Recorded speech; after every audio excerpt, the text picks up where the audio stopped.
En el marco de las entrevistas que venimos realizando en nuestro Instagram de Sujetos de Derecho en el transcurso de las semanas, con profesionales del derecho, con periodistas, para que nos cuenten la situación de la pandemia no solo en Argentina, sino también en el mundo. En este caso nos vamos directamente a España para hablar con el doctor Miguel López Girón. Estaba viendo televisión española también esta mañana para tener un poco el contexto de la charla y veía esta cuestión de lo que significa dentro de lo económico. Es un costo altísimo, inimaginable. Muchísimo, son 834.000 empleos destruidos con la crisis. Se está hablando en base a todos estos datos y en base a estadísticas y datos que van a preceder todo esto. Las consecuencias van a ser superiores a la crisis del 2008 que hubo con Lehman Brothers.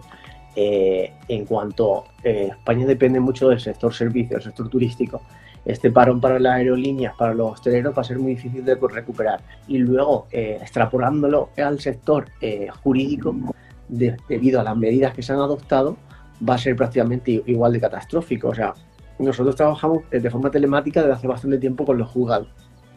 Se presentan escritos a través de internet, una aplicación que se llama Lesnet. Esta aplicación ha dejado de funcionar. ¿Esto qué conlleva? Pues que todos los procedimientos que están en cierne directamente se quedan bloqueados. ¿Y qué ocurre con esto? O sea, profesionales de derecho, procuradores, abogados, todos aquellos que dependan de un despacho de abogados grandes, directamente pues se va a ver afectado. O sea, no se va a recibir ingresos a lo largo de este curso judicial. Aquí los cursos judiciales, el año jurídico, va de septiembre a agosto. O sea, comienza septiembre y el mes inhábil es agosto. O sea, este año ya está perdido por completo. O sea, ya empezará a funcionar, imagino, después de agosto, que es un mes inhábil aquí para la justicia. O sea, estos datos de paro, pues al final son de la seguridad social, que afectan luego también al régimen autónomo, que es donde estamos los profesionales de la justicia. Una consulta, dice, ¿cómo trata Alemania a diferencia de España para afrontar la crisis?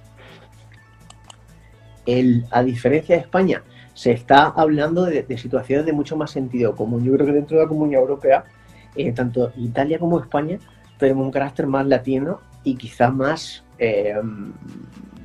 libertino a la hora de socializarse. Libertino en el sentido de no cumplir tanto con lo que se nos dice, de buscar siempre el modo de no cumplir la ley o no cumplirla, sino cumplirla evitando, utilizando ciertos subterfugios. Entonces yo pienso que el carácter de cada ciudadano dentro de la comunidad varía. Entonces no es lo mismo el carácter bávaro, sajón, que puedan tener Alemania o Inglaterra o países mucho más al norte, como puede ser Dinamarca o Noruega, que los que podemos tener los italianos y los españoles, por ese carácter más mediterráneo y latino, en mi opinión, porque todo va relacionado. O sea, la legislación, no puedes pretender tener una misma legislación en un país nórdico que en un país italiano, o sea, un país mediterráneo como es España e Italia, que tienen muchas más horas de sol. O sea, la ley no debe moldear al hombre, sino el hombre moldea un poco a la legislación, por así decirlo. ¿La sociedad, cómo trabajan ustedes en el estudio? ¿Cómo está armado el equipo de trabajo?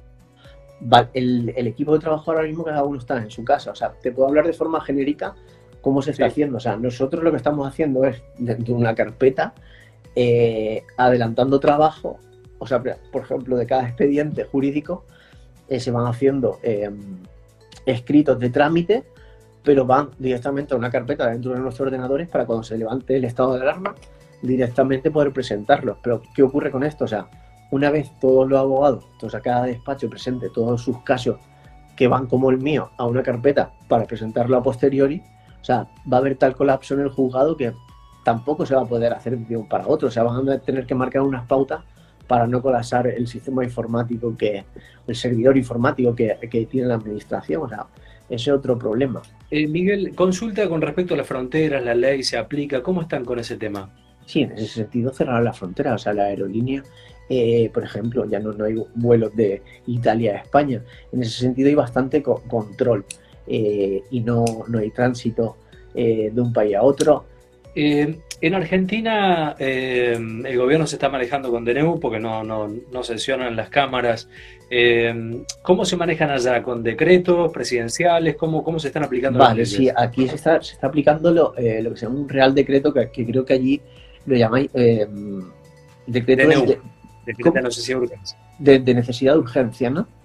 Necesidad de Sí, urgencia. Aquí se llama Real Decreto, que en ese sentido creo que son ya tres reales decretos los que se han ido emitiendo por parte del gobierno, que van modificando una serie de medidas económicas que repercuten a las empresas principalmente, y luego también pues al movimiento de los ciudadanos. Esta serie de medidas son algunas tributarias, lo que se ha hecho un aplazamiento de pago de impuestos para este mes que entra de abril, pero es un aplazamiento que luego, una vez que se vuelva a actividad, sigue estando ahí. O sea, van tomando medidas a medida que van teniendo datos en relación pues al número de fallecidos, viendo un poco cómo respiran las empresas, pues también van modificando esos reales decretos. Ya digo, 3 desde el 14 de marzo. bien. ¿Hay acciones legales coordinadas con el resto de los países de la Unión Europea? ¿Cómo se trabaja con ese bloque? En este sentido, se supone que deberían haber estado todos de acuerdo a seguir las directrices de la OMS, de la Organización Mundial de la Salud, respecto a cumplir una serie de medidas. Pero aquí o sea, no lo han cumplido. O sea, aquí ocurre mucho eso también con el derecho comunitario, que viene de la Comunidad Europea. O sea, está ahí, se supone que es de obligado cumplimiento. España, por ejemplo, te hablo a título personal de mi país, tiene muchas sanciones de la Comunidad Europea por incumplimiento de esa normativa europea que se debe cumplir, pero que ahí quedan un poco en stand-by, por así decirlo. Pero que luego de forma interna no, que repercuta de un país a otro de derecho comparado, por así decirlo, no existen como tal. Lo que sí quiero decir, que sí te puedo hablar de las acciones legales que se quieren emprender aquí contra el gobierno por ser conocedor a través de las directrices de la OMS, de la situación de la posible pandemia a nivel nacional, proveniente de China con el coronavirus, y no haber tomado las acciones correctas en el tiempo acorde. No se tomaron en el tiempo correcto y a raíz de ahí pues está esta situación. Entonces sí se está hablando de poner una querella en la audiencia, en el Tribunal Supremo, en la sala penal que corresponde, contra el presidente por diferentes delitos de prevaricación por no aplicar las medidas que como político, presidente en este caso, estaba obligado a tomar en beneficio pues, de esa manifestación que te hablé antes, con beneficios políticos a la larga, porque tenía mucha afición política. Entonces, en ese sentido sí se está hablando ya, incluso yo he leído que hay despachos que ya la están redactando para presentarla una vez se pueda presentar.